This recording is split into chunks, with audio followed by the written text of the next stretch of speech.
Et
Binks, get down. Go. Get.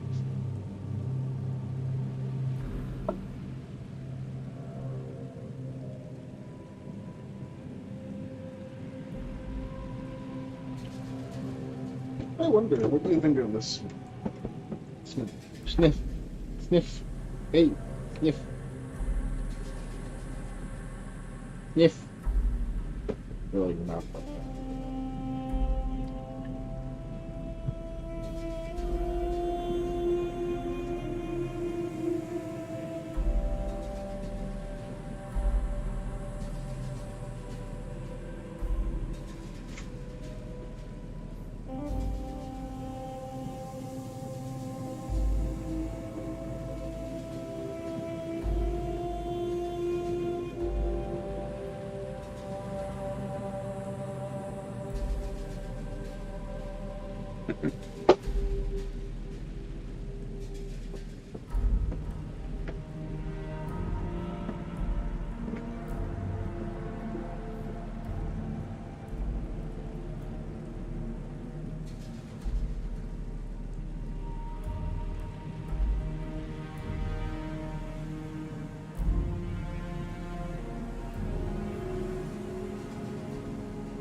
My cat did not in blue. Fuck.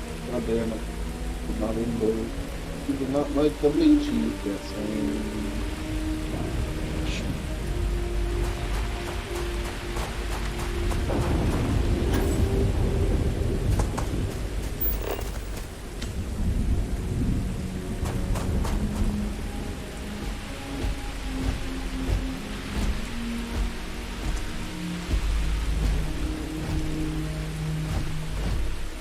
Greetings, Captain.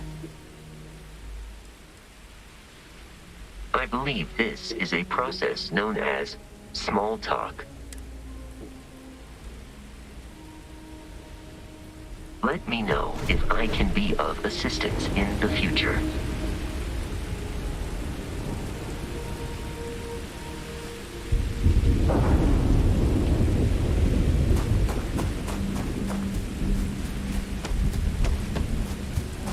Are you a space kitty?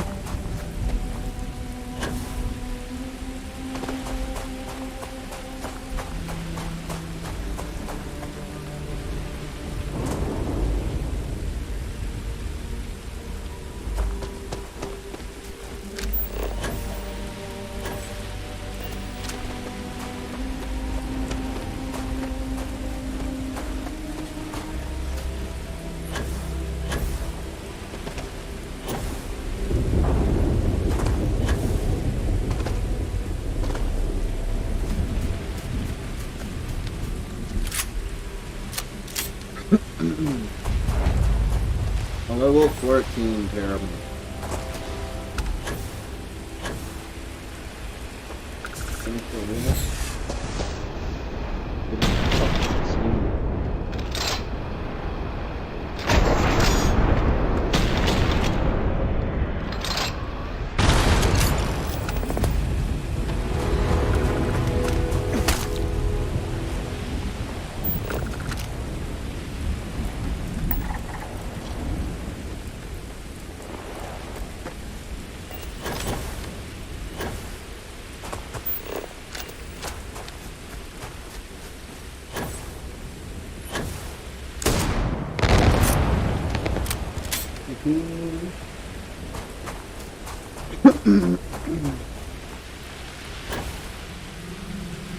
Crash again.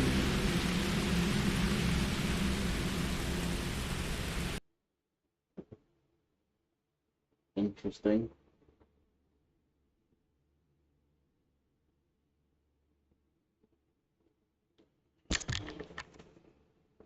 Afterburner's still running.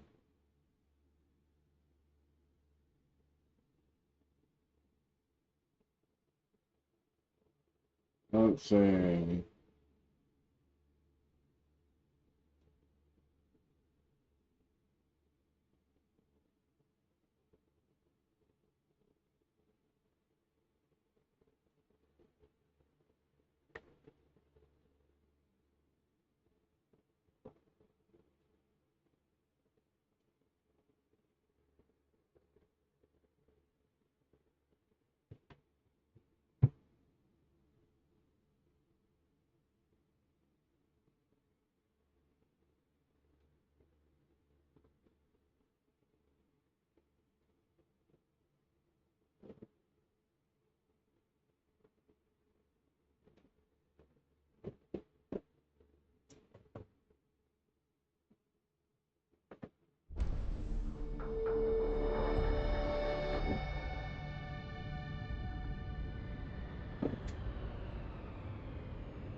What'd you do with the other dip stink?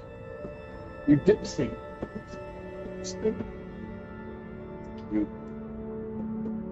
What is all this? What? What? What do you want?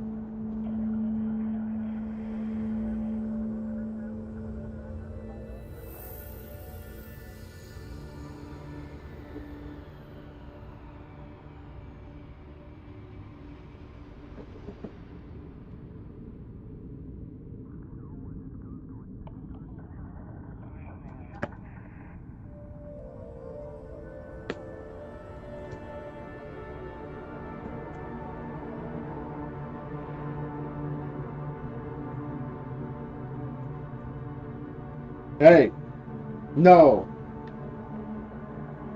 none of that.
Yeah.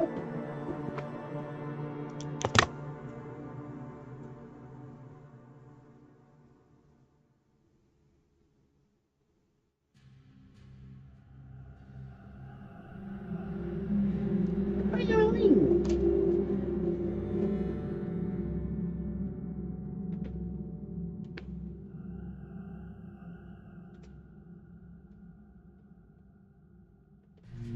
Get off my fucking pizza. You little thing.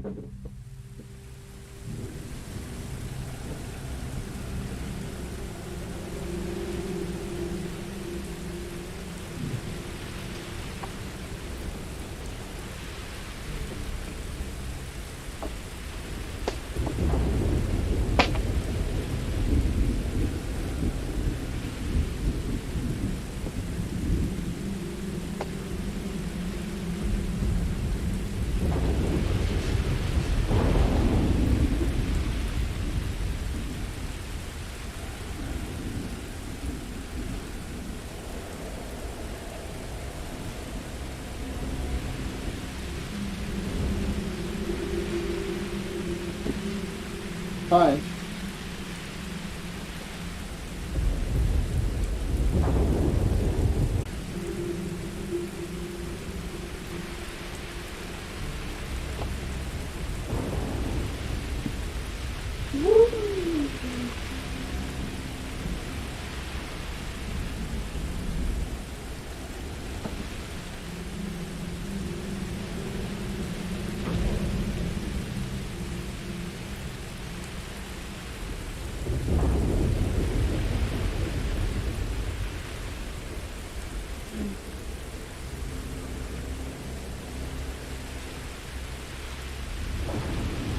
Ugh.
I am the one person in the Linus Media Group building who has been using this, the Apple Watch Ultra 1, for the last year.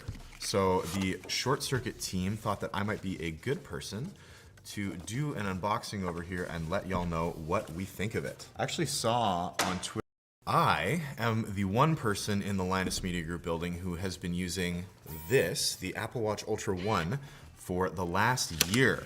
So the short circuit team thought that I might be a good person to do an unboxing over here and let y'all know what we think of it. I actually saw on Twitter a few days ago, Snazzy, shout out Quinn, was saying that the Watch Ultra 2 is the most premium unboxing experience that Apple has right now. I'm excited to see what's in store. Obviously, we have our watch charging cable here, and the watch right over here as well. We'll get into that in a moment. It also comes obviously with the loop. This one is the hook and loop closure trail loop. They have the Alpine loop as well and an ocean loop. I actually use the Alpine on my Apple Watch Ultra 1. Really like that. It's broken in nicely, super comfy for day-to-day use, and I do like the olive green that they have on there. So let's see what the differences are between the Alpine and the trail. So this is the trail loop, just super simple Velcro hook and loop style. It does look like this one's a medium/large, so should be good for any variety of wrist sizes. I use the large on the Alpine, so this one should be perfectly fine. And boom, right on there. So yeah, having tried the Alpine band with the 1 and the trail band now with the 2, I definitely prefer the Alpine band. I feel like it gives you a little bit more flexibility, but if you're somebody who is, you know, an ultra marathon runner or somebody who's out running trails every day and you need your watch to be securely attached to your wrist, I assume the trail band is gonna work just as well for you there as well. Obviously, when it comes to Apple, you're always looking for a premium unboxing experience. So they, of course, include some fun marketing materials just in case, you know, your friends are over and they want to look at which Ultra band they want. Looks like it has a boîtier. Wow. 3 microphone array, crown guard, GPS action button. It's international orange. Wow. They've chosen international orange for the visibility of the button, but if you're looking at the button, doesn't that sort of defeat the whole purpose of the button being convenient? Wow. Yep, this is a marketing booklet in your $1,000 watch that you just bought. I love it. So one of the small differences between the Ultra 1 and the Ultra 2 is the weight. So let's take out our handy dandy scale and see what we see. First up, our Watch Ultra 1 comes in at 62 grams. And our Watch Ultra 2 comes in at 62 grams. We're rounding up for whatever reason on this scale. Apparently the Watch Ultra 1 is 61.3 grams, the Watch Ultra 2 is 61.4 grams. But if you're somebody who can tell that difference on your wrist, then I probably owe you dinner. Just to get through our full suite of accessories in the box here, we have the charging cable. Frankly, in 2023, if you don't have one of the multi-device wireless chargers at your bedside, I don't know what you're doing. I have the 3-piece one for the iPhone, AirPods, and watch. Works awesome, love it. But if you're not one of the people that has that, you have a sufficiently large charging cable. Look at that. That looks about what, like, yeah, 2.5 feet, 3 feet, something like that. If you need it, it's there. It's nicely braided. I think it's exactly the same one that was in the Ultra 1. Doing a quick little side by side there. Wow, basically the same. Both are 49 millimeters. Both have the same display size and resolution, but the Watch Ultra 2 actually has 50% more brightness. So the Watch Ultra 1 is 2000 nits, Watch Ultra 2 is 3000 nits, and we'll see what that comparison looks like in reality after this message from our sponsor. Thanks to Corsair for sponsoring this video. Are you looking to build a PC but don't know the difference between a 12-pin and a bowling pin? Corsair's IQ Link ecosystem could be the answer. Chain devices using the same simple connector, all to a single IQ Link system hub that's magnetically attached to the PC frame. Each of the hub's 2 ports can handle up to 7 connected devices, reducing cabling complexity. Oh, and of course, you can customize the RGB lighting of all your Corsair devices with their IQ software. Check out Corsair's IQ Link smart ecosystem at the link down below. All right. So if you've ever paired a watch before, this should look pretty standard for an Apple user. Set up for myself. And then we just do the fun dot exercise here. And it's paired. Wow. It just works. Hi, I'm Siri. Choose the voice you'd like me to. Hi, I'm Siri. Choose the voice. Hi, We're going I'm voice Siri. 4. Choose the voice you'd like me to use. None of those are great, to be honest with you, but we're going voice 4. So, ooh, yeah. So this is one of the fun things about the Apple Watch Ultra, both 1 and 2. You get your action button, so you can have it set up for your workouts, stopwatch, waypoint, backtrack. I don't even know what that is. Oh, cool. So backtrack is the feature where you can basically track where you've parked or where you came from or wherever else. You know, if you're somebody who, like me, gets lost in parking garages sometimes, this is actually quite helpful. You can have it set up for dive if you're a diver, and flashlight. I think we'll leave it on flashlight. For me, it might surprise you, but I have it set up for the workout option on my side. Super convenient. Just hit that one button, boom, select. Does it really meaningfully change your life? No, absolutely not. But is it a cool little fun party trick? Yeah, it is. If you spent $1,500 on the watch, you'll want to use it. It's all good. Welcome to Apple Watch. Wow, thank you. So since it's one of the new advertised features and we just set it up in the action button, let's try the flashlight. Boom, flashbang. One of the big advertised features on the Watch Ultra 2 is Flashlight Boost. Since it has the 3000 nit display, you can now get a little bit more out of the flashlight. The first thing that I did when I opened up the flashlight app on my Watch Ultra 1 was to try to adjust the crown to adjust the brightness, so this makes sense. So just for a quick brightness comparison, we'll throw the flashlights on both. It's tough to see here. The Watch 2 is, it is significantly brighter. Is it gonna be the difference between seeing something if you're on a totally dark trail and not seeing it? I think you'll be fine with 2000 nits, but is it brighter? Yes. It is brighter. Another one of the advertised features for this device was Siri on device for offline inquiries. So turning off the Wi-Fi, and then what do we do? Siri, right? Hey Siri, where's the closest Burger King? And there we go. It is GPS enabled, so if you're somebody who goes off the grid or whatever, you'll still have access to all your GPS data. So I would imagine that's how they're pulling in information about where something is when you're in offline Siri mode. Pretty cool. So one of the other big things they talked about with the new watch was the 4-core neural engine. So we'll just do a quick little Siri side-by-side here of dictation between Watch Ultra 1 and Watch Ultra 2. The quick brown fox jumps over the lead.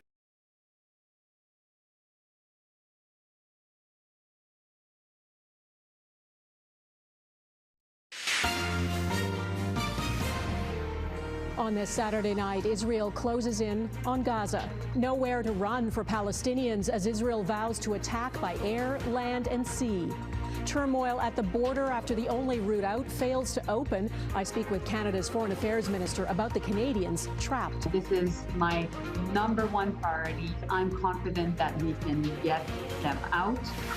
Fears grow for the hostages Hamas is holding in Gaza, and news another Canadian is confirmed dead. You don't even know what's worse. Are you the news of them being dead or the news of being them kidnapped?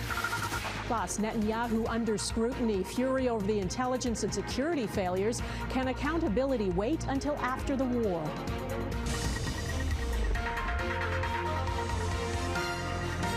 Global National with Donna Friesen. Good evening and thanks for joining us. As Israel warns its invasion of Gaza is coming, people are on the move, trying to heed warnings to flee south as the humanitarian crisis grows.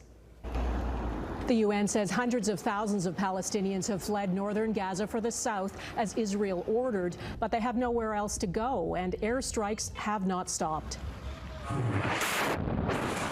This rescue team was trying to help others when it was hit by an apparent Israeli airstrike. More than 2,200 people have been killed in Gaza in the last week. That's according to the Health Ministry. And for Canadians and foreign nationals trapped in Gaza, the promised safe corridor at the border crossing with Egypt never happened. The border stayed shut. There is no way out of Gaza. In the north, not everyone was able or willing to leave. Gaza's largest hospital has become a refuge. It's estimated 35,000 displaced civilians have crammed into the grounds, hoping they'll be protected. Doctors say 95% of the medical supplies are used up and no humanitarian aid is being allowed in. I interviewed this British-Palestinian doctor earlier this week. There's now no Wi-Fi. It's harder to reach people. He's no longer answering our messages, but today tweeted, "Every few minutes the buildings shake as the Israelis target more buildings around the hospital." My colleagues trying to keep their families safe while still coming to work have brought their families to stay at the hospital. Every office has a family. I slept on the operating room table. Israel says its aim is to dismember Hamas and its military capability, revenge for those horrific attacks by Hamas on southern Israel. Civilians, it insists, are not the enemy. Crystal Gamansing is in Jerusalem tonight. Crystal. Donna, this evening, Israeli Defense Forces announced that they were preparing coordinated strikes by land, air, and sea, and that there would be, and I am quoting the actual message here, an emphasis on significant ground operations. Now, if the target is still North Gaza, as previously stated by the IDF, civilians will be caught up in those strikes. Panicked faces and bloodied, injured loved ones from the latest barrage of bombs dropped on Gaza. The need for medical care is overwhelming here, and it will only get worse. Wearing a bulletproof vest, the Israeli Prime Minister shook hands with his soldiers, asking if they are ready for what comes next. Benjamin Netanyahu vowed to crush and destroy Hamas following last week's deadly attacks on Israeli soil. The Israeli Defense Forces told people living in the north of Gaza to leave so they wouldn't be mistaken for Hamas fighters. Evacuating more than 1 million people in 24 hours was deemed impossible by the United Nations. Aziz Al-Khaloud has been assisting Global News with coverage from inside Gaza. He tried to get his family out but turned back, saying they couldn't make it happen. He recorded videos in his home showing some improvements he's made so they can shelter in place. No windows. I put it down here, there. When the rockets or missiles rain down, the vibrations won't shatter the glass, causing injuries. That is, of course, only if it's not a direct hit. Israel says it only targets Hamas locations and officials. Hamas does have a history of setting up in and under civilian infrastructure. Despite Hamas telling people not to go, some did make it to the border crossing with Egypt, but no one made it out. Global News has been following Asia Mathkour, a Palestinian Canadian with 2 young children. She made it to the border after the government suggested Friday it may be a way to escape, but it wasn't. My family in Canada right now, they're trying to reach Global Affairs, and they have no idea at all about us and the borders and Rafah crossing or anything. They have no idea about anything that we're going through. You can hear in that exchange the level of frustration and the feeling of being trapped. As for what happens next in this war, it is likely to be bigger than anyone has seen. Donna? All right, Crystal Gamansing in Jerusalem. Thanks. Earlier today, I spoke with Canada's Minister of Foreign Affairs, Melanie Joly, from Amman, Jordan. I started by asking her about that promised opening of the Rafah border crossing from Gaza into Egypt that never materialized.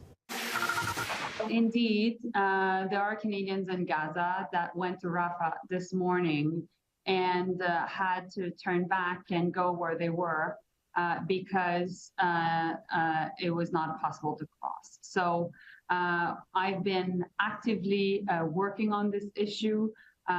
We have the assurances from the Minister of Foreign Affairs of Israel to make sure that safe passage is authorized. And we will be also in contact with our Egyptian colleagues and also with other partners of the region. The really dangerous place right now is Gaza, as you know. What went wrong with that plan today? Well, things are very volatile. And we know that there has been violence in the region. And so that's one of the reasons why the safe passage was not allowed, because of the fact that there was lots of volatility. But that being said, this is my #1 priority.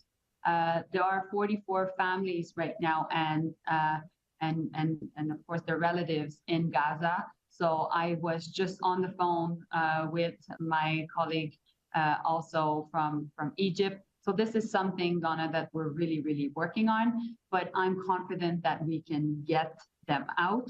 All right, here's a quote from a Canadian who's in Gaza. He's helping at the hospital now, and he said, if we are principled, we should ask ourselves, why can't we help those who are trapped in Gaza? He thinks the international community needs to raise their voices louder in calling for the creation of a humanitarian corridor.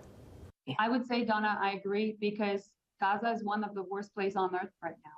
And that is why I met with the head of the UN agency in charge of providing humanitarian aid to Gaza. We met earlier today in Jordan, and we are trying to find a way to get a humanitarian corridor in place as we speak. How many Canadians caught in the brutal attack by Hamas are still missing? And is there any news about those who were believed to have been taken hostage? So I can confirm now that there are 4 Canadians that have died since the family Mrs. Georgie confirmed, and there's still 3 missing. So, but I can tell you that we've been actively involved and sending a team of negotiators to support also the work done by the Israelis at this point. What is your understanding of Israel's mission in Gaza? Well, of course, like I mentioned, Israel has a right to defend itself according to international law. And Hamas is a terrorist organization, period. But Hamas is not all the Palestinian people. And Israeli civilians are important, and equally important are Palestinian people themselves. And so that's why we have to draw a balance. We need to make sure that we continue to save innocent Palestinian lives while making sure that we protect Israel as a country and as people. All right, Melanie Joly in Amman, Jordan, thanks for speaking with us. Part of Israel's mission in Gaza is to find the hostages Hamas is thought to be taking during that horrific surprise attack on southern Israel. Israel says it thinks between 150 and 200 people are being held captive, including, it's believed, several Canadians. Though Israel has said it will not hold back against Hamas, even at the cost of harming kidnapped Israelis. Jeff Semple reports. Protesters outside Israel's defense ministry desperately demanding the military rescue their loved ones. Do everything to release them. Ari Levy's 12-year-old nephew is one of at least 150 Israelis taken hostage by Hamas after gunmen attacked communities along the Gaza border 1 week ago. What can I say? How can human beings accept situation like that? How can? Israeli forces conducted raids in northern Gaza Friday and found some hostages already dead. Hamas says 9 hostages were killed, blaming Israeli airstrikes. Protesters want them rescued before Israel's military moves in. I'm here because I want to make sure that it's loud and clear that the first priority should be bringing them home. Among the missing, this Israeli-Canadian, prominent peace activist Vivian Silver. After 1 week, her son says they still haven't found her body. I strongly assume that she's being held in Gaza. And that's my hope, because if not, then she's just lying dead in her house, and they didn't find her yet. Global News was granted access to her community. Then we found her house. And take a look at this. This is what is left of Vivian Silver's house. The 74-year-old Israeli-Canadian lived here very close to the Gaza border, and she told her son that she was hiding in her house. She was sending him text messages telling him that the gunfire and the militants were coming closer. The last message she sent to him was that they're inside the house, and this is what's left of that house. Were hostages taken here, you think? Yes. Yeah. This Israeli colonel says they believe some elders from this community were taken hostage. They found the bodies of other residents lying in the street. Global News saw photos of their faces smashed in with a blunt object. What I saw here is not only murder, not only slaughter. I saw humiliation. Intention to humiliate. These families calling on Israel's military to rescue the other hostages before they suffer a similar fate. Jeff Semple, Global News, Tel Aviv. And there is sad news about another Canadian who is missing in Israel. The family of Israeli-Canadian Shir Georgi says the 22-year-old died when Hamas ambushed a music festival in southern Israel. She is the fourth Canadian confirmed to have died in the attack. Karen Lieberman spoke with her cousin, who remembers the young woman was always smiling and laughing. These are some of Shir Georgi's final moments, captured on cell phone video. That's her in the white shirt and purple scarf, huddled among a group of other young people, one of them bleeding from the leg. They were all scared. They were all so scared, all these kids. And from the last we've heard from kids that did survive that were in that room, is that the police officer told them, if you want to survive, you have to run as fast as you can. Shir called her mother that morning and said she'd found refuge in a bomb shelter and not to worry. That was the last she heard of her. They really had hope. The 22-year-old Canadian Israeli attended the Tribe of Nova music festival with friends. They were ambushed by Hamas. At least 260 people were killed at the event, an unknown number taken hostage. You don't even know what's worse, the news of them being dead or the news of being them kidnapped. It's both the worst case scenarios. For days, Shir's family in Montreal and Israel searched for information. They went from one hospital to another. Parents had to bring a piece of DNA for them to be able to identify all these kids. So they provided them, I believe, with her toothbrush. After a week of hoping and praying, Shir's aunt posted on Instagram, "My family received the terrible news. It is with great sadness and a broken heart that we announce the murder of our beloved Shir." Shir was the light of her house. She was a sweet, gentle, amazing girl that always loved and respected everybody around her. Karen Lieberman, Global News, Toronto. There were demonstrations supporting both Israelis and Palestinians around the world today. Supporters of Israel gathered at Calgary's City Hall 1 week after the deadly attack on Jewish people in southern Israel.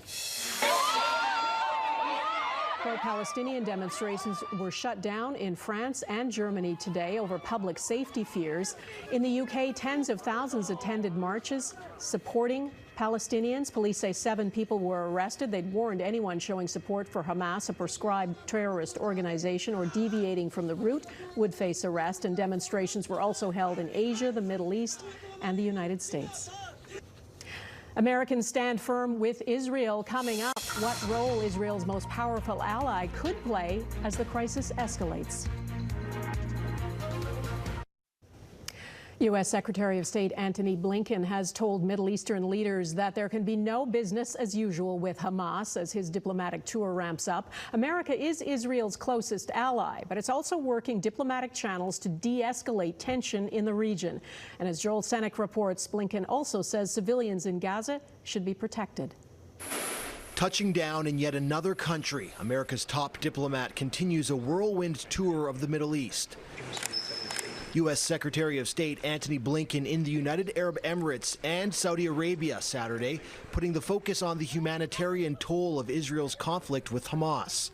None of us want to see suffering by civilians on any side, whether it's in Israel, whether it's in Gaza. Blinken's 7-country trip comes as troops prepare for a ground incursion into Gaza, a conflict the U.S. continues to warn others to stay out of. The West Bank has already been very volatile in the previous weeks. Will we have a second front here? Will Iran and its proxies come in? A show of force is one strategy to prevent that. An American aircraft carrier strike group is already in the region with a second warship on the way.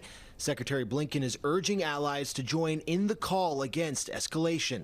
I know that our countries agreed that we work together to make sure that, to the best of our ability, this conflict does not spread to other places on other fronts. The U.S. says it's also providing intelligence and planning assistance to the Israeli effort as it readies its troops near Gaza for what's expected to be an intense battle ahead. You have the buildings so people will be able to shoot down. That's one thing. But you also have the tunnels underneath. So they're going to have to literally consider a 360 fight. What's in front of them, left and right, and as well as what's behind them. Secretary Blinken will continue his diplomatic mission on Sunday in Saudi Arabia and Egypt before returning to Washington. His efforts also include a call to China, asking them to use their influence in the Middle East to stop the conflict from spreading. Joel Senek, Global News, Washington. Ahead, Israel's prime minister, now a war leader, how this crisis could impact his political future.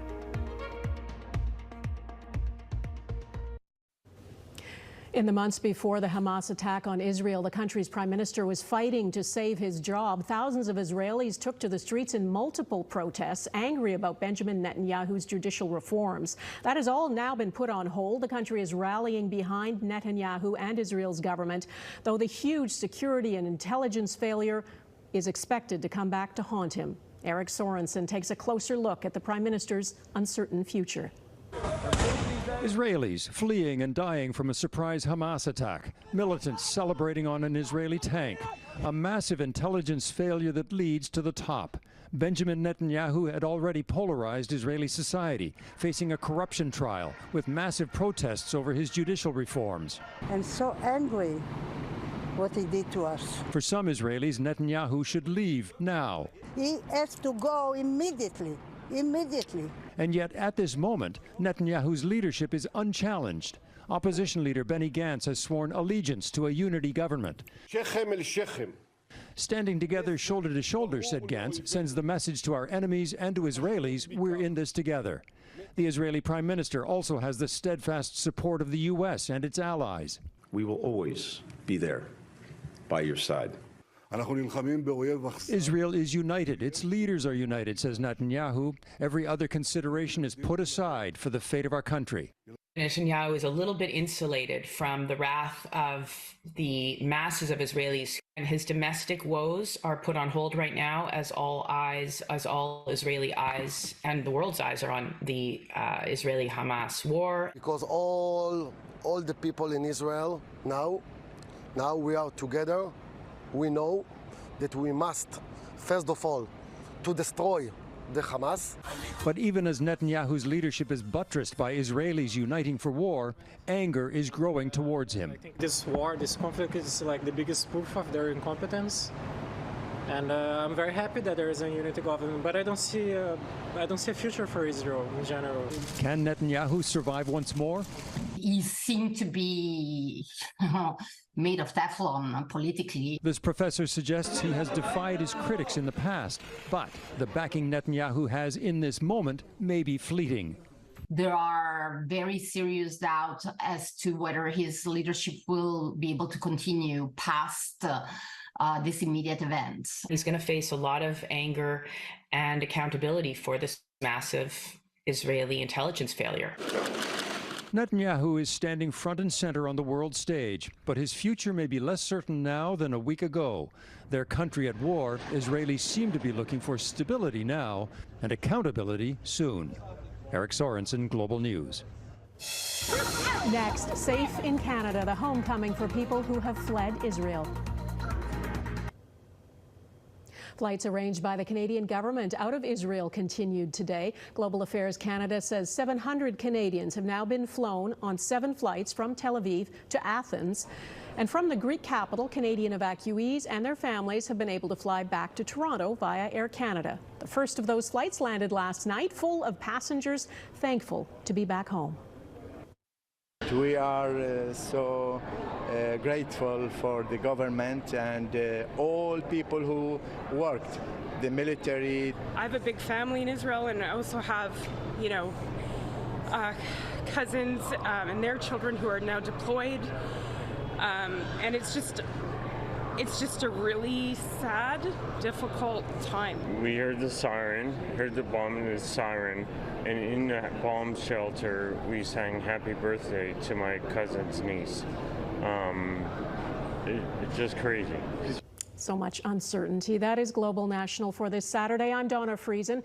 We leave you tonight with some of the tributes and vigils from around the world this past week, people paying respects to those who have been killed on both sides of this crisis. Thanks for watching.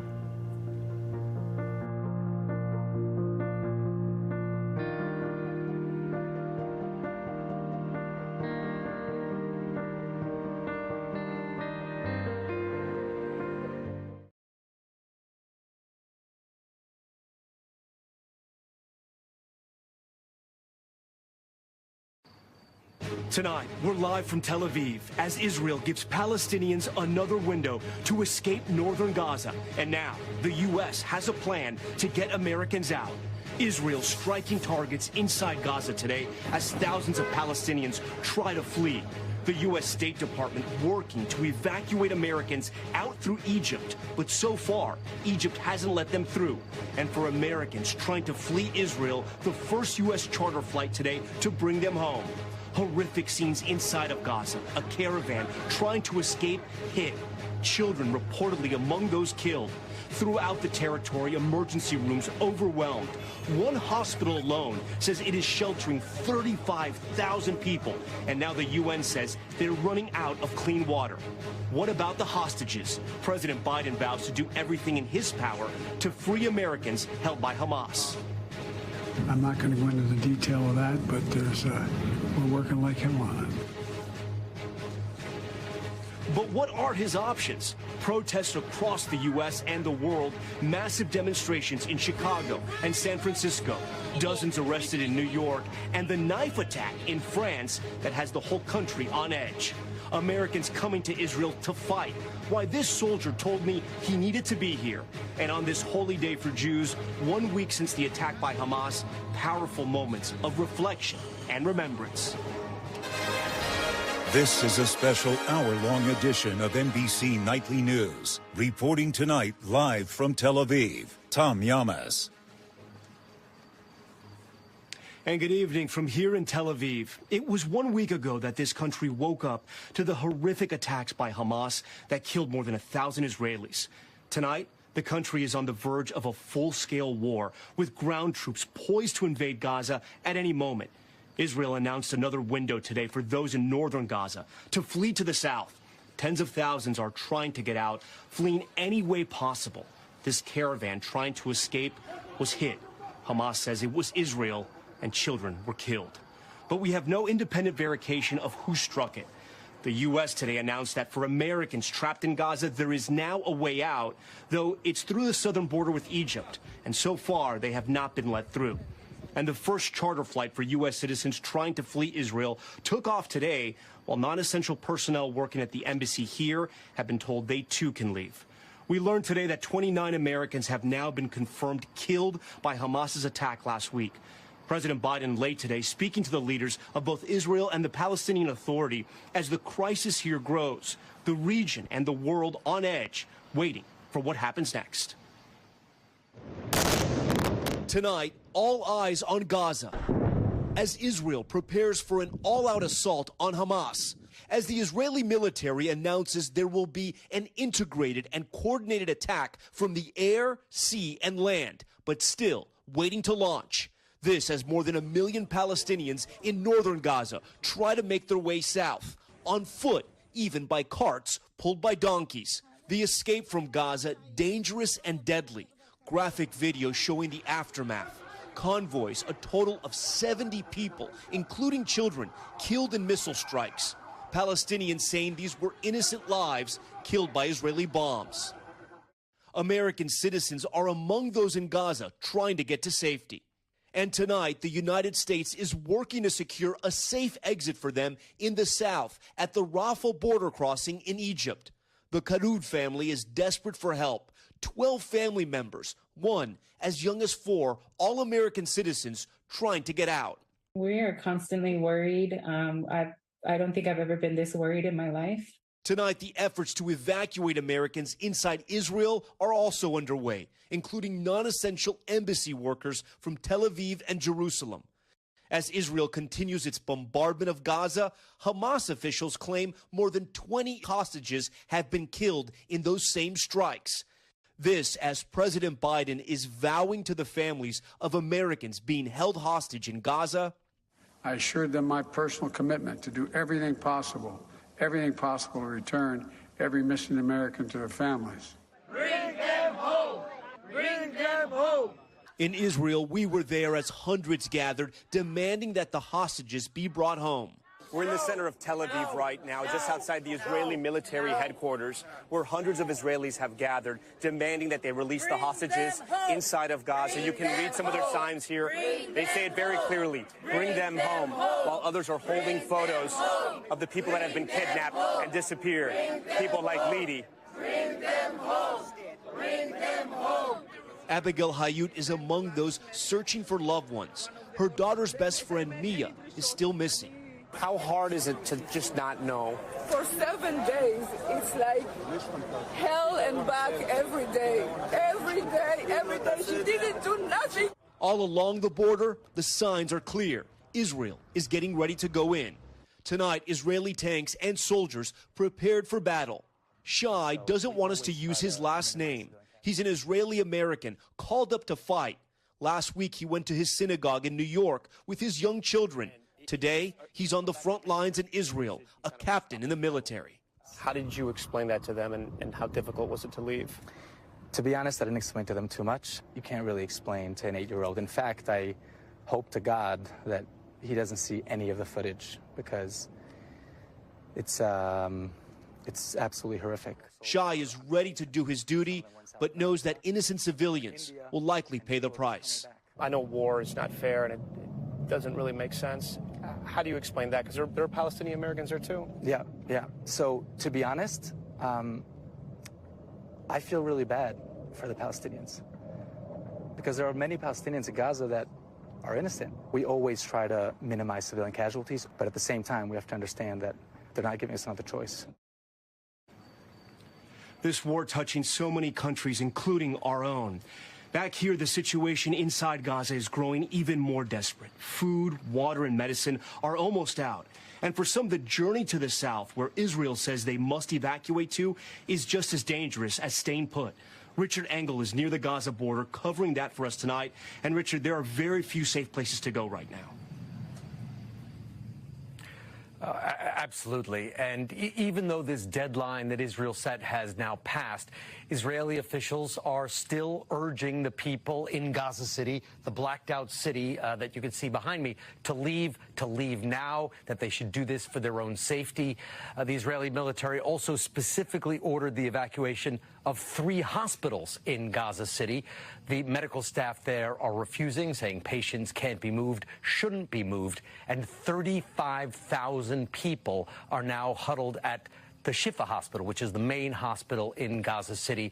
The men sleeping in the parking lot, women and children inside, hoping that there's safety in numbers. Israel has told Palestinians to evacuate Gaza City and head further south in the Gaza Strip to save their lives. Many are trying to leave now, but that's not safe either. This is what it looked like as people were driving on a road they told was cleared for travel. An ambulance was also hit. Heba Al-Attar and her family are heading out of Gaza City nonetheless. But she doesn't know exactly where they're going or how they'll get there. We're dying and everyone is watching. Shame on you, all the Arab countries. We were told to leave, but where? Where to go, she asks. They're shelling people on the roads too. Where are we to go? Heba is leaving a UN-operated school, in theory, a safe place. But the UN has also been told to evacuate, and did. Southern Gaza, where Israel is telling Palestinians to go, is hardly a safe haven. Khan Yunis, the main city in southern Gaza, bore the brunt of Israeli airstrikes today. Perhaps because Hamas launched an attack from there. The militants say they broke through the border fence near Khan Yunis and attacked Israeli troops. Israel says it has no choice but to go into Gaza to disarm and destroy Hamas. The group today released propaganda videos to show its preparations.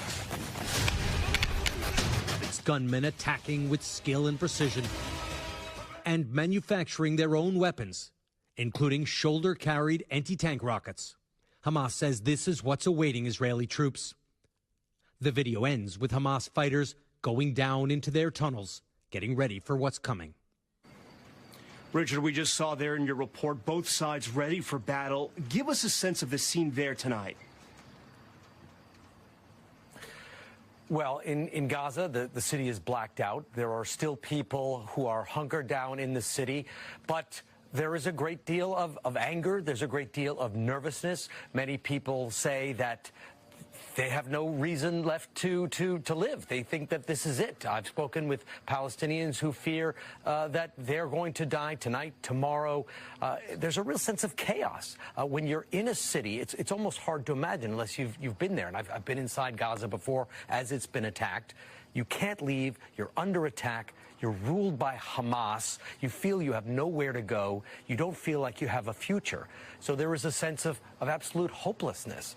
And it's not just that it's some abstract feeling of hopelessness. You're worried that at any moment now, perhaps tonight, perhaps tomorrow, Israeli troops are going to be rolling down the streets in heavy armored vehicles. There's going to be gunfights. Hamas fighters are going to be popping out of tunnels, and you're stuck in the middle of it.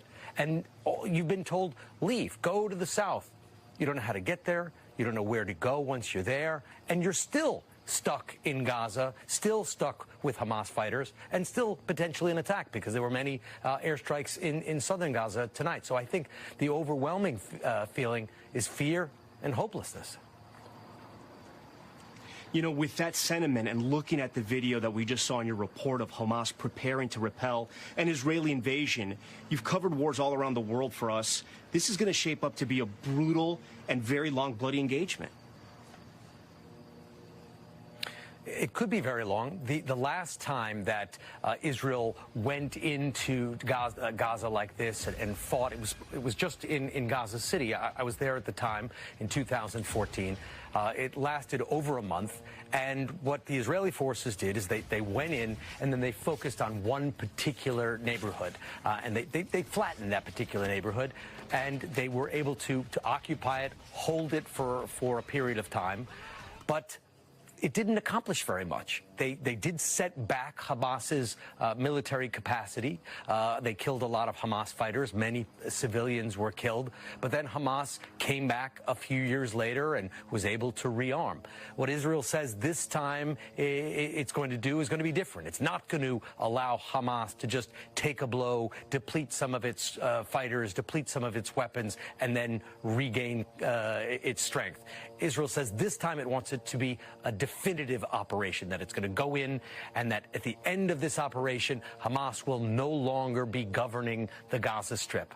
If that is the goal, it could be a very long operation because going in, fighting with Hamas, looking for hostages, potentially rescuing some is one thing. Going in to topple Hamas and make it so that Hamas doesn't ever control the Gaza Strip again is a completely different objective. Richard Engel, just outside of Gaza. Richard, you and your team, please stay safe tonight. President Biden had conversations today with both the leader of the Palestinian Authority, Mahmoud Abbas, and Israeli Prime Minister Benjamin Netanyahu, where he reiterated America's support for Israel. I want to bring in NBC White House correspondent Monica Alba now. Monica, let's talk about those Americans who are still in Gaza trying to evacuate. What are your sources at the White House telling you about that? Well, Tom, the State Department is actively working tonight with other governments in the region to try and get those estimated 500 to 600 Americans out of Gaza safely. They've directed U.S. citizens on the ground to move south toward the Rafah border crossing in Egypt, but there is no guarantee at this hour that it will open up. And the challenge is, because of that possibility, they are still urging Americans to be nearby if they feel it's safe to do so, since there may be very little warning about when it may open and how long that may last. And U.S. officials are telling me it could also be for a pretty limited time. Now, President Biden, in phone calls tonight with Israeli Prime Minister Netanyahu and Palestinian Authority President Abbas, stressed the need to protect civilians in Gaza and to ensure they have access to water, food, and medical care. And of course, among those innocent civilians could be those hostages believed to be held by Hamas that the U.S. government is working so hard tonight to find. Tom. And Monica, I want to ask you about that, because we cannot forget that there are 15 Americans who are possibly being held hostage by Hamas right now. What is President Biden saying about getting them out? He says that that is his top priority right now, to get those Americans back home with their loved ones. But he's also acknowledging just how difficult that will be, and stressed that he couldn't share much more beyond this message for the Hamas militants holding them hostage. To those holding American hostages in Gaza, you say what?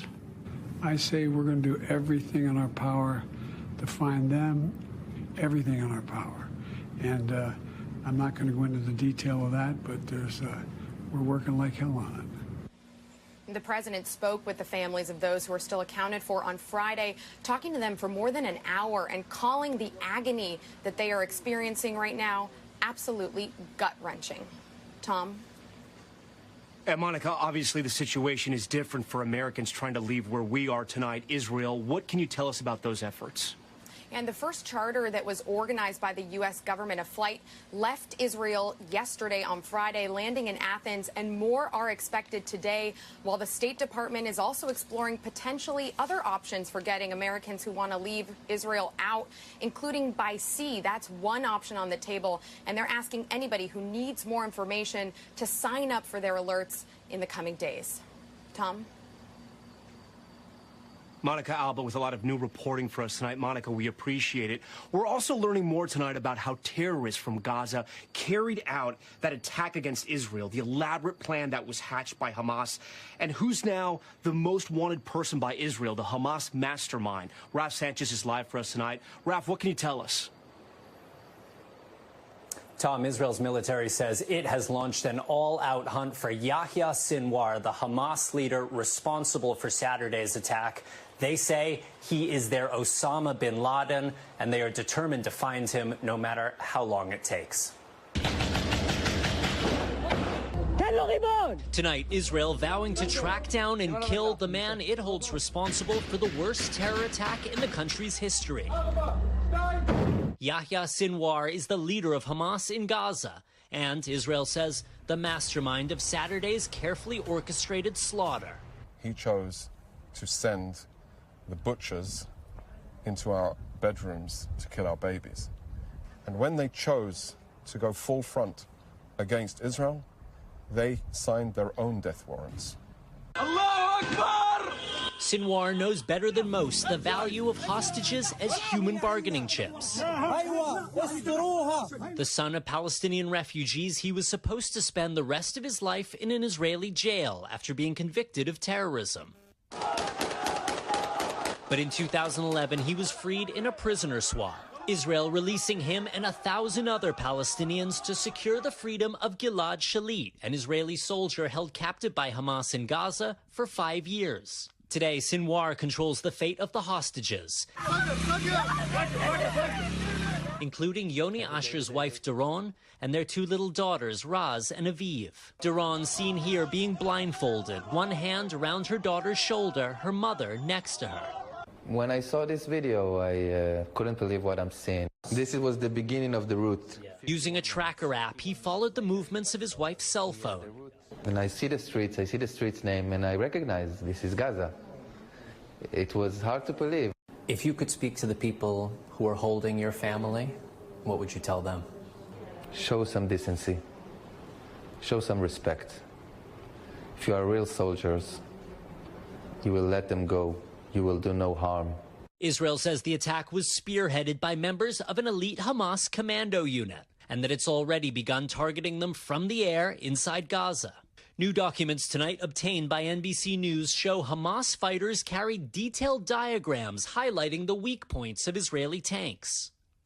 Israel has bitter experience in settling the score.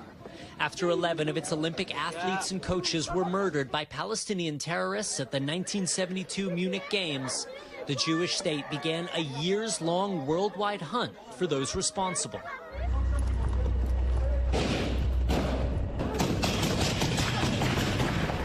Now it's vowing to do the same to the men who committed a far greater massacre. We are going to destroy Hamas so that they can never, ever wield the sword of death over our heads again. But killing Hamas's leader may be the easy part. Securing a long-term peace in Gaza will be far harder. Ralph, I want to go back to that Hamas mastermind. I know you've met him before. What can you tell our viewers about him?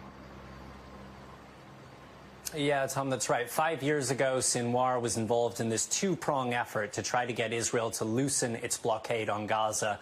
One prong was he was organizing or helping to organize these very large-scale protests, sometimes riots, on the Israeli-Gaza border. But the other prong was this sort of public diplomacy campaign. And as part of that, he invited a group of international journalists, of which I was one, to meet with him. I can tell you he was very intense. Meeting the press is not his comfort zone. He is a fighter more than a politician. And, Tom, he has not been heard from or seen since Saturday's attack. Israeli officials tell me they believe he is underground in this network of tunnels that Hamas runs underneath Gaza. Tom. And, Raf, as we await this potential invasion of Gaza, if Israel does overthrow Hamas, what comes next? Well, Tom, that is a question to which we have not heard an answer from either Israeli political leaders or Israel's military leadership. Israel certainly has the firepower to overthrow Hamas, but then who governs the Gaza Strip, which is home to 2 million people? There are two obvious possibilities.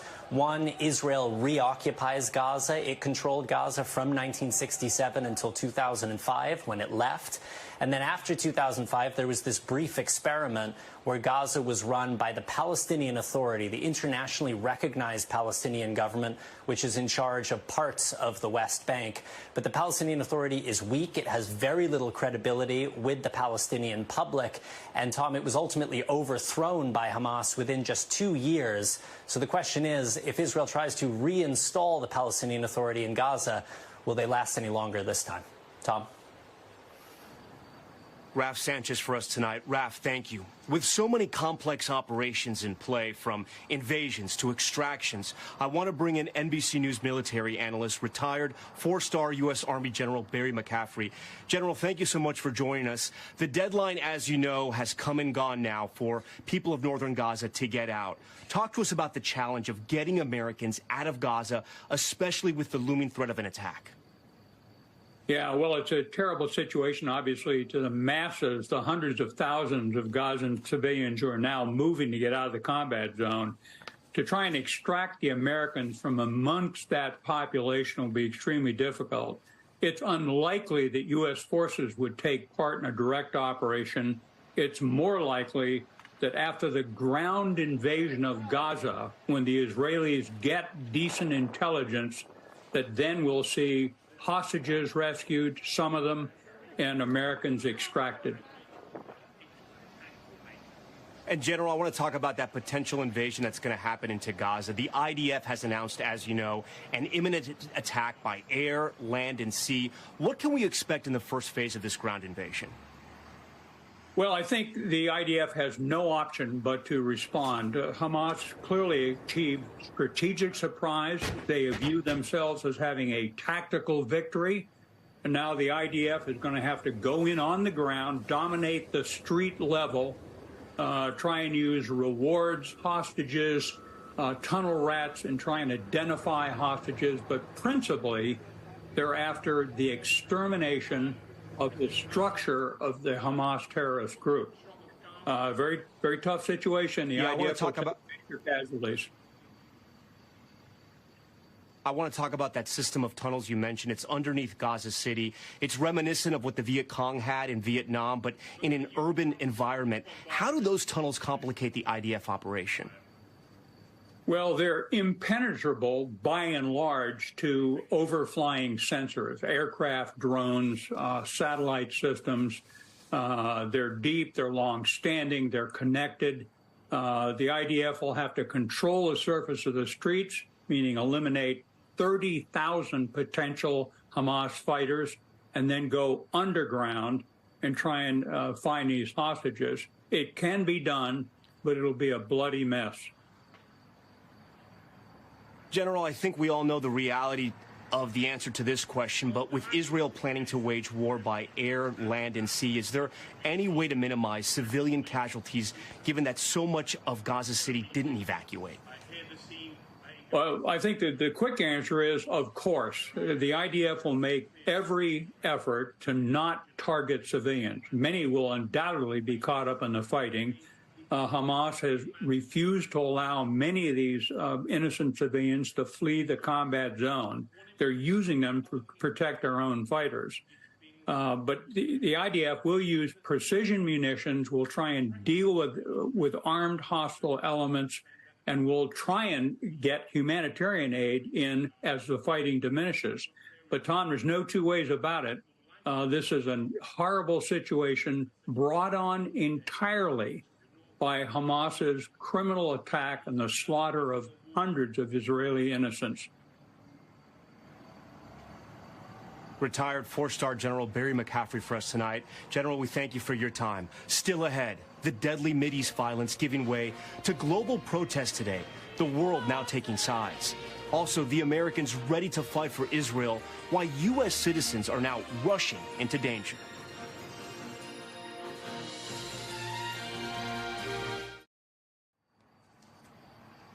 We're back now live from Tel Aviv, where the divisions in this region are now playing out across the globe, with protests growing increasingly violent. Police in major cities now on high alert. And George Solis is with us tonight from New York City, which has seen huge protests over the past day. Yeah, that's right, Tom. The conflict may be thousands of miles away, but this fallout isn't just being felt here in the U.S. It is also global, with thousands of protesters gathering almost daily. From coast to coast, large protests erupting in cities across the country. Tensions rising 1 week after Hamas terrorists staged the deadliest attack on Israel in a generation. What is the message to the Jewish community, not just here in New York, but nationally, globally, that's listening and wants to know what guidance, what to do next? The message to the Jewish community and all who are friends of the Jewish community and supporters of Israel is the need for solidarity. Nothing would make us happier than if Hamas laid down their weapons and marched out of Gaza with their hands in the air. But in all likelihood, that's not going to happen. 1, 2, 3, 4, occupation no more. Thousands of people in the streets of cities like Chicago, Houston, and Los Angeles, where NBC's David Noriega reports. Here in LA, there are hundreds out marching in support of the Palestinian people. Many of them are Palestinians themselves with a personal stake in this conflict, including those who are struggling to stay in touch with their loved ones in Gaza. Masmia says her fiancé is in Gaza. Have you been able to communicate with them? Yes, I spoke with him last about 8 to 10 hours ago, but it's very difficult to get through because there's no internet, as you may know, and no electricity. Overseas, massive protests in Germany, Pakistan, and India. We want boycott! We want boycott! We want sanctions! We want sanctions! Today in London, police deploying hundreds of officers on this pro-Palestinian demonstration with a warning. Anyone showing support for Hamas would be arrested. Law enforcement around the globe on high alert. France mobilizing 7,000 soldiers after a man fatally stabbed a teacher and injured 3 others. The attack being investigated by anti-terrorism prosecutors. President Emmanuel Macron saying the country had been a victim of Islamic terrorism. The U.S. emotions still high after days of rallies. In New York, demonstrators vowing to stay in the streets. How many more days or how long will these protests continue, do you think? We're going to be out in the streets every day, as long as it takes. Late Friday, more than 60 people were arrested at a rally. The demonstrators making their way outside Senator Chuck Schumer's home. Some residents here remaining vigilant, saying safety is still a concern. I'm Jewish. I live in New York, and I'm afraid of walking around in New York. Tom, there's ramped up security at synagogues like the one behind me, as well as other Jewish schools and businesses. Now, here at Temple Emmanuel, senior leadership telling me that for the first time in a long time, they actually opened their doors to journalists for services on Friday to show the world that they feel safe and they are united through this tumultuous time. Tom? And George, have officials said anything more about the threats to the U.S.? Senior leadership officials, Tom, keep telling NBC News that they continue to monitor online chatter about threats to Israel, but it's strictly just that at this point. There have been nothing specific or credible. Still, the NYPD has been out in full force with uniformed officers. They're also utilizing many tools at their disposal, including drones and chopper at some of these large demonstrations we have seen in the past days. Still, law enforcement from around the world is asking the public to do their part and to stay vigilant and to report anything that appears suspicious. Tom? George Solis for us. George, we appreciate that report. The war clearly divisive across the globe and proving to be a major challenge for President Biden. I want to meet the press moderator, Kristen Welker, tonight. So, Kristen, the U.S. has been extremely supportive of Israel's counterattack on Hamas, but there's new reporting that the U.S. is privately warning Israel to show restraint. What more do we know about this? Well, Tom, that's right. The Biden administration is walking a fine line. Publicly, President Biden and other top officials have vocally supported Israel's right to defend itself, with the president strongly condemning the, quote, evil perpetrated by Hamas. At the same time, the president and his team are privately urging restraint in conversations with their Israeli counterparts.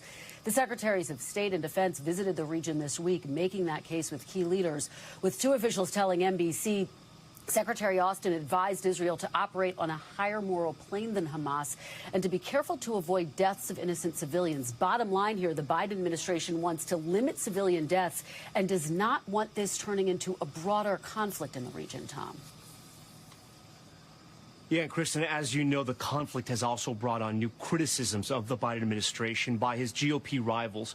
They're challenging him on his recent deal with Iran to release billions of dollars in block funds in exchange for detained Americans, and now linking that move to the Hamas attack. How is President Biden staying ahead of this? Well, it's complicated. Republicans in Congress and those running for president have repeatedly criticized the administration for its deal with Iran, as you say, to unfree $6 billion for humanitarian aid in exchange for the release of those 5 American detainees, with some alleging without evidence that Iran used that money to fund the Hamas attacks against Israel. The Biden administration has repeatedly said Iran has not spent a penny of that money yet, with a top Treasury official telling members of Congress this week the U.S. and Qatar have now agreed to block Iran from accessing the funds as the United States continues to investigate whether Iran had any direct involvement in the Hamas attack. Now, all of this comes as the GOP frontrunner, former President Trump, is also facing backlash, Tom, after he called Hezbollah very smart and accused Prime Minister Netanyahu of not being prepared for the attack. Mr. Trump's GOP rivals are blasting him, including Florida Governor Ron DeSantis, who said, quote, it's absurd that anyone, much less someone running for president, would choose now to attack our friend and ally Israel. And the bottom line here, it all underscores the war in the Middle East will be front and center on the campaign trail, Tom. There is no doubt. And Kristen, while we have you here, all of this underscoring that right now we still have no Speaker of the House. What's the latest reporting we have on that? Well, I've been speaking with multiple Republican sources from Capitol Hill, and there's just a growing frustration because they still don't know who their next speaker will be. And, of course, at issue, they can't hold votes. They can't provide aid to Israel until they have a speaker in place. So here's what we know. Conservative firebrand Congressman Jim Jordan was elected as the nominee on Friday, but so far it's not clear he has enough votes to win the gavel. NBC News is reporting the Biden administration is preparing to send a funding request to Congress that would link money for Israel to more aid for Ukraine and Taiwan and border security. But again, none of that can happen until a speaker is actually in place. And adding urgency to all of this, a government shutdown is just less than 40 days away, Tom. Oh, my gosh, it's all happening so fast. Kristen, we know tomorrow on Meet the Press, you're going to be talking to Minority Leader Hakeem Jeffries. What can we expect from that conversation? Well, the big question is, what role do Democrats have here? That's what I'll be asking Leader Jeffries. There's a scenario where a handful of Democrats could join with Republicans to form a governing coalition. And that would be notable because it would essentially weaken the power of hardline Republicans who stripped Speaker McCarthy of his gavel in the first place. Still, in this divided climate, that's really an uphill battle, and it's hard to see that happening, Tom. All right, Kristen Welker for us tonight right here on Nightly News. Kristen, we appreciate it. And tomorrow morning, be sure to catch Kristen on Meet the Press. We will definitely be tuning in. Okay, and we are going to be back from Tel Aviv, where the divisions in this region are now playing out across the globe, with protests growing increasingly violent. Police in major cities now on high alert. Stay with us.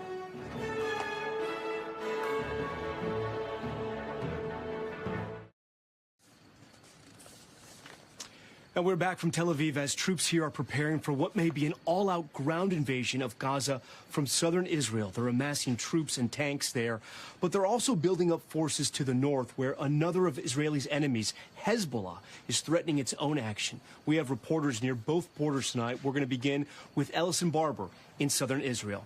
Ellison, we know you've seen a buildup of tanks and troops over the last few days. What are you seeing there right now?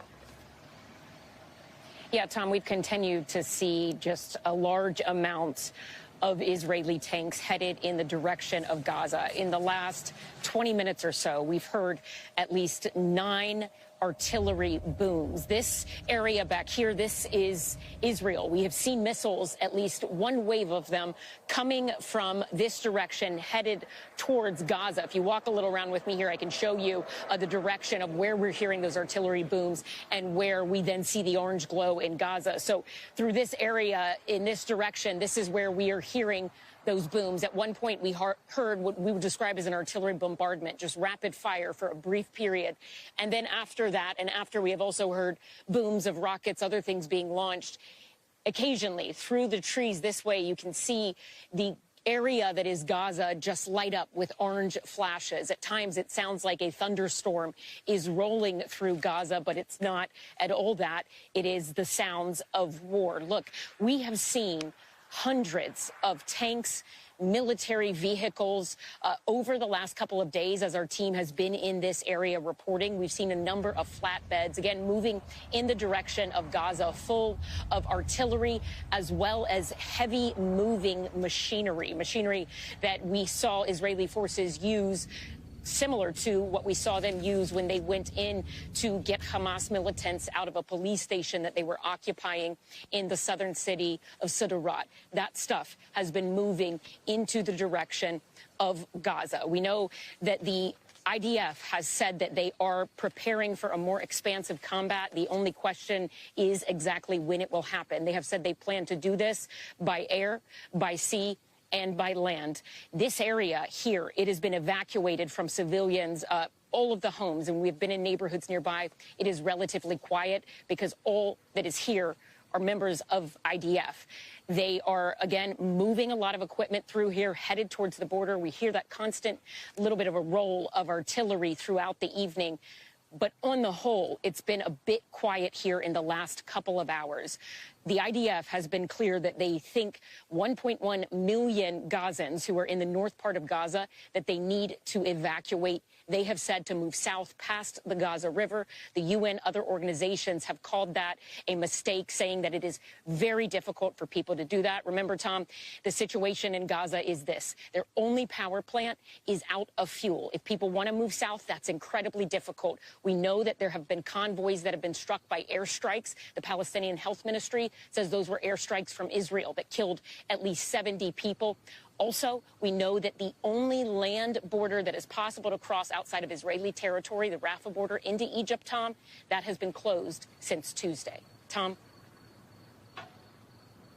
All right, Ellison Barber for us. Ellison, you and your team stay safe out there, even though it has been quiet.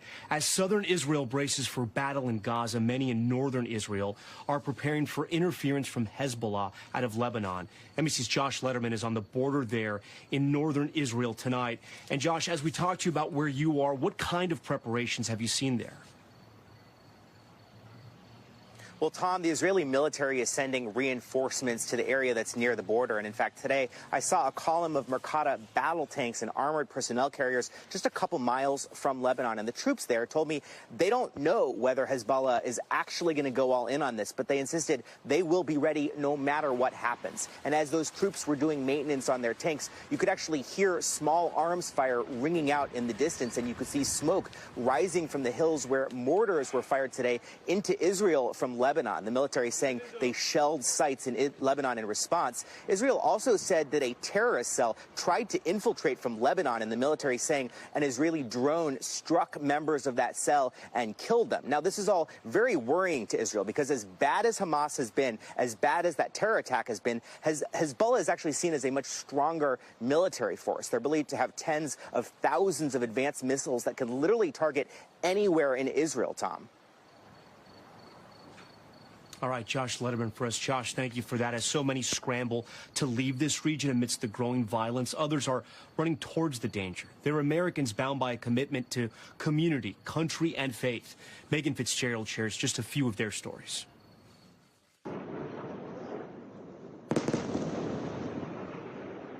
As Israel ramps up its offensive against Hamas, calling up thousands of reservists to fight. 3, 2, 1. Scenes like this are playing out in airports across the U.S. People answering the call, leaving the U.S. to fight in Israel, and an emotional moment at LAX. I just dropped my little brother off to go back to the army in Israel. I'm heartbroken and I'm so scared for him. Noy Laib is already back in Israel. So today's the day, on the way to base. Documenting his trip on social media.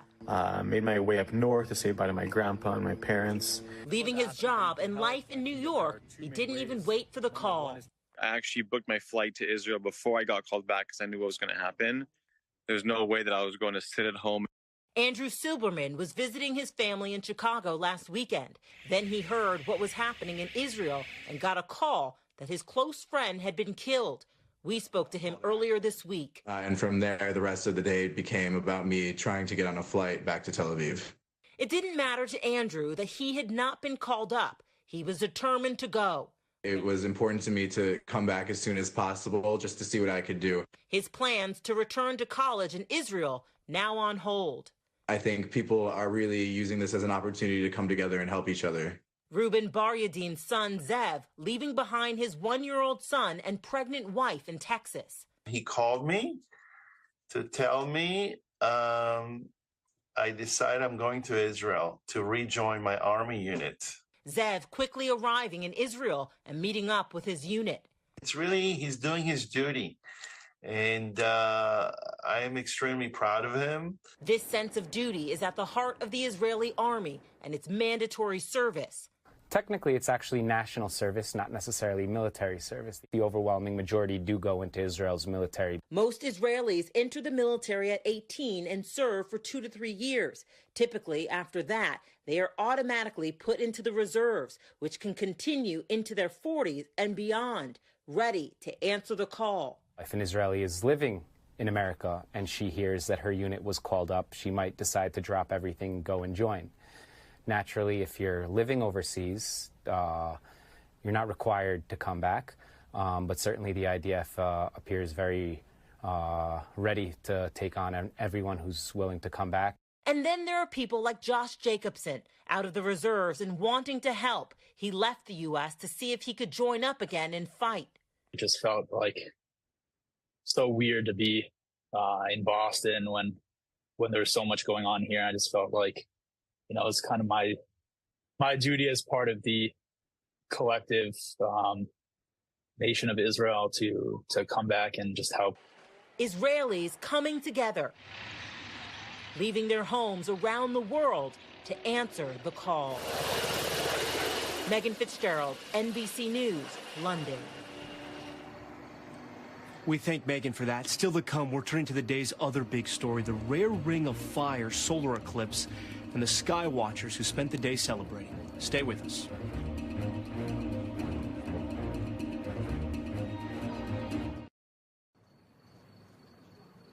We're going to turn now to some lighter news across the U.S. Americans looked up to the skies to see something spectacular, a rare solar eclipse called the Ring of Fire. Dana Griffin has this story.